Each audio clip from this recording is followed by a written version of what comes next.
Zimbabwe, from Zambia, who actually came to the DRC, who preferred coming and working in these horrific conditions to their own country. So there is a huge demand for people wanting to work in that unregulated sphere.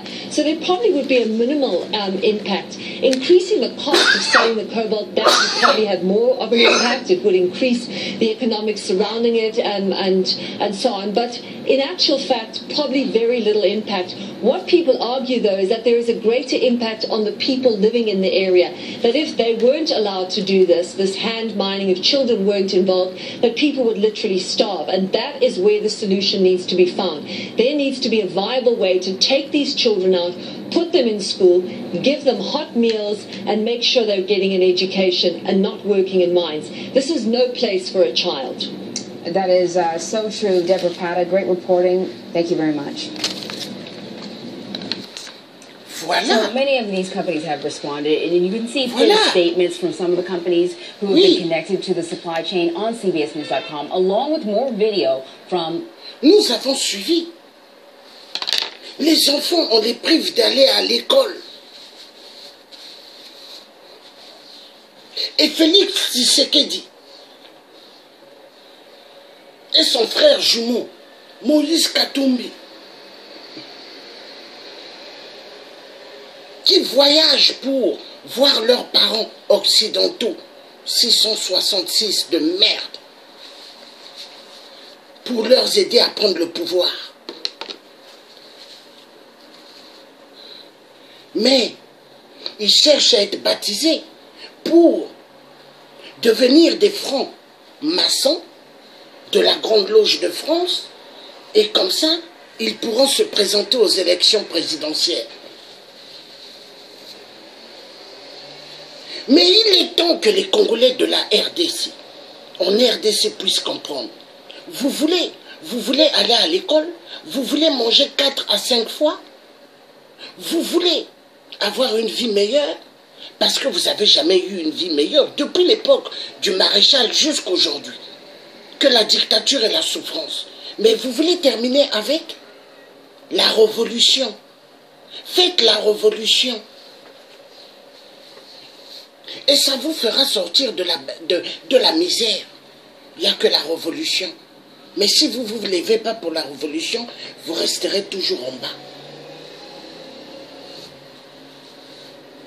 Si Martin Sali du RCK, s'il prend le pouvoir, il fera beaucoup pour vous, peuple congolais de la RDC.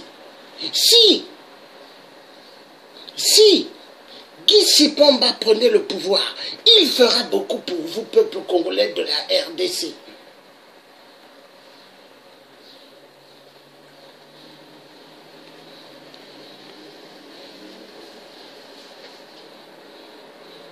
Oui, la vérité doit être dite.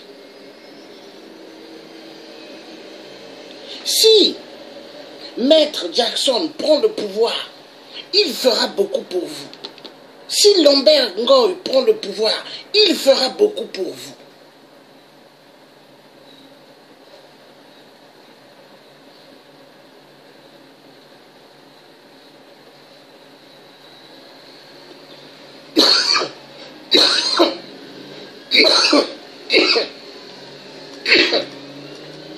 Excusez-moi. Oui, ce que je vous ai dit là, c'est la vérité. Hein?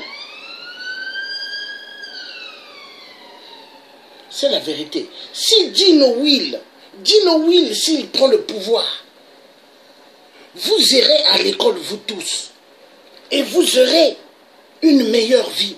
Vous aurez de salaire, vous aurez chaque Congolais de la RDC, vivant dans la capitale et dans les villages, vous aurez des cartes de crédit. Vous voyez les cartes de crédit, vous allez avoir ça dans vos poches. Tous les noms que je vous ai cités là, ça ce sont des gens qui peuvent faire sortir la RDC de la misère. Parce que le pays est immensement riche. Guy Sipomba, Sali du RCK,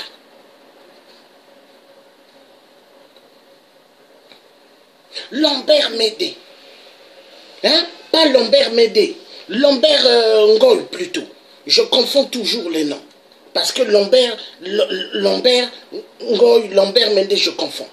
Lambert Ngoy. Ainsi que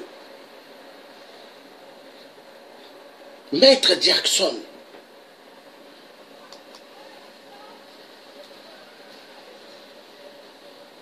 Dino Will. S'ils prennent le pouvoir, eux, vous aurez une vie meilleure. Car chaque Congolais doit avoir dans sa poche une carte de crédit, Visa, pour aller mettre dans les cash machines et retirer de l'argent. Parce que les cash machines qui sont en Europe, c'est grâce à vous. Les cash machines qui sont dans le monde, c'est grâce à la RDC. Il y a du coltan à l'intérieur.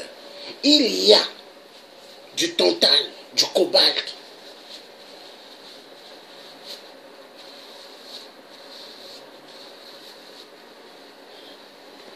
Le charisme que vous voyez quand je parle, c'est les ancêtres bantous.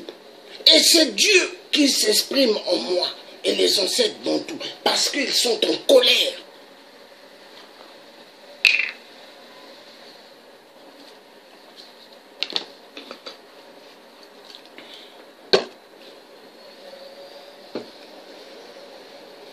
Là, les Occidentaux, 666. Vous me voyez boire du jus, le jus d'orange. Hein? Je le bois, parce que ça, c'est le jus d'orange qui vient à partir de ma souffrance. Ce n'est pas le jus d'orange qui vient à partir des pillages des minéraux en RDC. Non. Les canapés en cuir qui sont dans la maison, c'est avec le travail. C'est pas avec l'argent des pillages des minéraux. Car vous aimez voler les minéraux de la RDC. Et vous aimez rouler dans des belles carrosseries.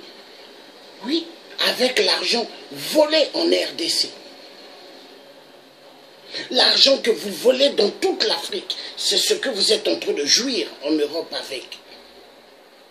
Nous allons suivre les voitures volantes encore. Parce que c'est important. Nous avons vu l'explication du cobalt.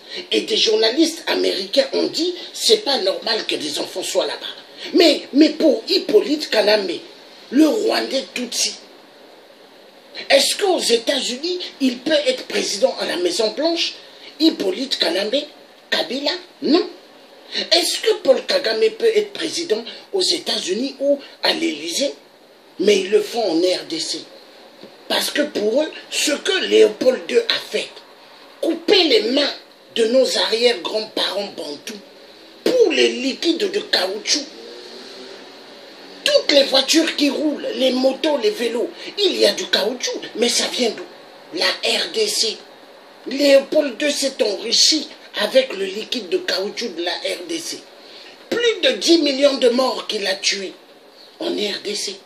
Les Belges n'ont jamais demandé pardon. Les enfoirés de Belges ne demandent jamais pardon. Mais qu'est-ce que les Belges font? Ils tuent les Congolais en Belgique. Il y a un Congolais jeune qu'ils avaient tué en Belgique. L'affaire classée. Maintenant, c'est le bébé. Le bébé que le papa allait déposer à la crèche. Après, on lui appelle le bébé et à la fièvre. Il court vers 13 h chercher son enfant. On lui remet un cadavre dans les mains. Vous imaginez? Et les parents, quand ils sont allés, le papa allait déposer l'enfant le matin, l'enfant était en bonne santé. Les Belges commencent à tuer les Congolais. Parce qu'ils se disent qu'ils sont permis à tout. Ils tuent les Congolais. Ils aiment le sang des Congolais. Donc pour eux, avoir eu à imputer les mains de nos parents, ça ne suffit pas.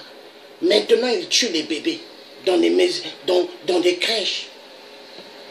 Et ceux qui étaient là-bas la journée, dans cette crèche, ils ne sont pas arrêtés. Hein. Vous voyez la Belgique. Les Congolais doivent ouvrir les yeux, comprendre que la Belgique, ce n'est pas leur pays. Tu as un passeport belge, tu n'es pas belge. Le vrai belge, c'est l'homme blanc. Il faut retenir cela. Et les enfants des Noirs qui sont nés là-bas en Belgique, il faut que les parents noirs les apprennent à ces enfants-là. Tu es noir, tu es né en Belgique, mais n'oublie pas, moi ton père, moi ta mère, nous venons de là où il y a plein de gorilles et de singes dans des forêts.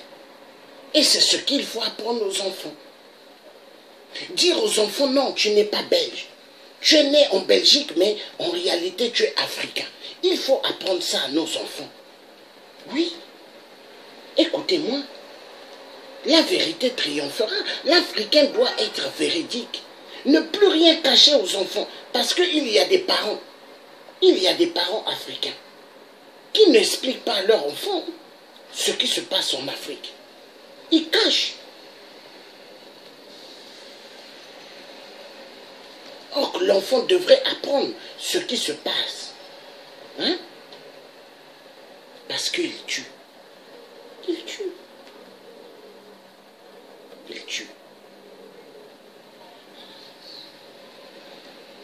Bon. Pourquoi j'arrive pas... J'ai besoin que ça change. Pourquoi il ne me change pas? C'est quoi ça? Oh là là là là là là là là.